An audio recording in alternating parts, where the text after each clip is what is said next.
బాహుబలి దెబ్బతో కోలుకోలేని ఎదురు దెబ్బలు తగిలిన తర్వాత ఖాన్ల త్రయం నుండి మొదటిగా బాలీవుడ్ బాద్షా షారుఖ్ ఖాన్ బాహుబలి ది కంక్లూజన్ పై నోరు విప్పాడు. ఇండియన్ సినిమా దిశను మార్చిన సినిమా బాహుబలి ది కంక్లూజన్. ఇలాంటి సినిమాపై తమ అభిప్రాయాన్ని చెప్పడానికి హిందీ చిత్రరంగ అగ్ర హీరోలకు టైం లేకుండా పోయింది. ఈ మాట కరెక్ట్ కాదేమో, మనసు రాకుండా పోయింది. తమ ఆధిపత్యం చేజారిపోయిందన్న బాధ ఓవైపు, ఈ సినిమా కలెక్షన్స్ ను ఎలా దాటేయాలా అన్న ఆలోచన మరోవైపు.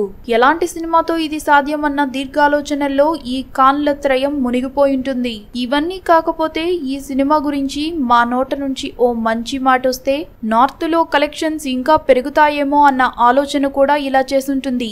మంచిని మంచిలా చెప్పడం, బాగున్నదాన్ని బాగుందని చెప్పడంలో ఏం తప్పుంటుంది చెప్పండి. ఇలా చేస్తేనే వారి ఔన్నత్యం కూడా పెరుగుతుంది. ఏమైతేనేం షారుఖ్ ఖాన్ మొదటిగా బాహుబలి అంటూ నోరు విప్పాడు. అది మనస్ఫూర్తిగా కాదు, మొక్కుబడిగా. చూడండి ఏమన్నాడో. I just saw Despicable Me, I saw Minions and the other time Dunkirk and Transformers and I've been so when such wonderful films are being made around the world and our own Bahubali, I think it's important that the theaters give you the experience to make the film look even better.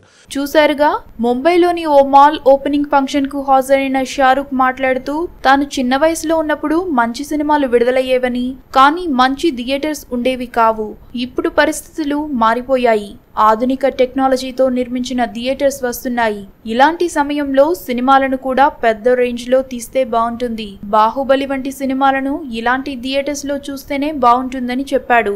పోన్లేండి, Shahrukh Baahubali అని అన్నా పలికాడు, మిగతా ఇద్దరు అది కూడా లేదుగా.